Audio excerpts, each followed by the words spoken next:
Only Donald Trump could make you feel sorry in the same week for Sean Spicer and Jeff Sessions. I'm John Aravosis, the editor of America Blog, with an important update about Donald Trump's efforts to get rid of his Attorney General, Jeff Sessions. In the last 24 hours, Trump has repeatedly tweeted at Sessions, basically telling him, get the hell out of my administration. Yesterday, Trump called Sessions beleaguered. Today, Trump called Sessions weak. He attacked Sessions for not investigating his political opponent, Hillary Clinton. He then attacked the acting head of the FBI for also not attacking Hillary Clinton. Trump has made clear that the FBI and the Attorney General isn't doing enough to obstruct the Russia probe and isn't doing enough to investigate his political opponents. He wants Sessions gone. Now, the first question is, why doesn't Trump just fire Sessions? He's got the power to do it, but for some reason, he's afraid. And he's made this sort of, I would almost say passive-aggressive, but it's aggressive-aggressive attack on Sessions over the last couple weeks, basically pushing him out, but not wanting to fire him. Now, I wonder whether this isn't the lawyers getting involved. And basically, the lawyers told Trump, look, you're going to be facing even more obstruction of justice charges if you fire Sessions, after already admitting that the reason you don't want him is because he recused himself from the Russia investigation. What that means is Donald Trump wants someone as Attorney General who can intervene and thwart the investigation for him, and possibly even go so far as firing Special Counsel Mueller, who is investigating Russia. The problem is, Trump has already made his intentions clear. Even if he doesn't fire the Attorney General, in fact, he has really fired the Attorney General constructively, meaning he's already forced him out of the office. He's already said repeatedly, I don't trust you, I don't like you, you're weak, you're beleaguered. And he even had Scaramucci, the White House communications director, go on TV and say, yeah, this guy can't stay, obviously, with the relationship he's got with the president. So Trump is already forcing Sessions out. So whether or not he fires him, I would argue it's the same thing with regards to obstruction of justice. Now, the first question we've got is, what happens to the new Attorney General? If Sessions resigns or is fired, and I'm convinced he will in the next 24 hours or so, what happens when the new Attorney General goes to the Senate and they have to confirm him? Now, Sessions had a lot of friends in the Senate and still does. These guys are not going to be happy that Trump is doing this to Sessions. Already Breitbart, the big conservative website tied to the White House, is taking Sessions' side against Trump. So you've got a real situation here where there's a question as to, would the Senate actually confirm Trump's new nominee to replace Sessions? Well, one possibility is that Trump goes and does a recess appointment where basically the president is able to do an interim appointment for a set period of time during a congressional recess. Well, the Democrats already came out today and said if Trump tries to do that, they're going to procedurally try to stop it. And basically what that means is they will try to thwart the Senate from going into a recess, because if the Senate doesn't go into a recess, Trump can't do the appointment. But the bigger question is, what happens to the new Attorney General if he does get appointed? Clearly, Trump is expecting a loyalty pledge. Clearly, Trump is expecting the Attorney General to weigh in and thwart the Russia investigation. Clearly, Trump is expecting the new Attorney General to launch political witch hunts against his political opponents. Is the new Attorney General going to agree to that? And frankly, who would be willing to even take this job at this point? Because clearly that's what Trump wants them to do. Who is going to be of low enough character that they would be willing to do this job, let alone knowing that Trump is the most disloyal boss out there? Jeff Sessions was an early supporter of Trump. He came out and supported Trump way before it was cool. It was crazy that Sessions did this as a sitting senator, but he did it. He supported Trump.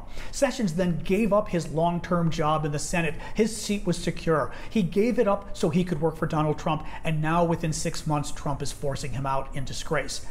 I think a lot of Republicans aren't going to like that, but also, who's going to want to do that job next? And who's going to want to do the job when they know that what Trump wants them to do is basically illegal? And if you do something illegal, is Donald Trump going to pardon anybody other than his children? Really? I'm not convinced he's going to pardon anybody else in his administration. You've got a real situation, a dangerous situation for the next Attorney General. One big question is, what will the Republican Party do?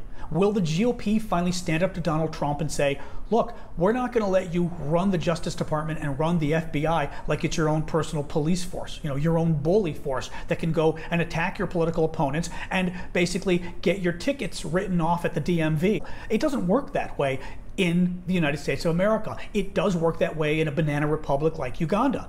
The problem is the Republicans have made clear they're not willing to stand up to Trump. They haven't done it yet, and frankly, I don't know what Trump could do that would make the Republicans stand up to him. So at this point, I don't think we can trust the Republicans to actually get involved and do the right thing. Now, there is a bit of a silver lining to all of this, because if Sessions gets forced out of his job, and he is getting forced out of his job, he could turn state's evidence against Trump. Whatever Sessions knows about the Russia investigation, but also about any other wrongdoing the Trump campaign and the Trump administration has been doing, Sessions clearly doesn't owe Trump much right now, and it's not clear why Sessions wouldn't spill the beans. Sessions has nothing left. So that's the first danger for Trump, and it's the first possible silver lining from all of this.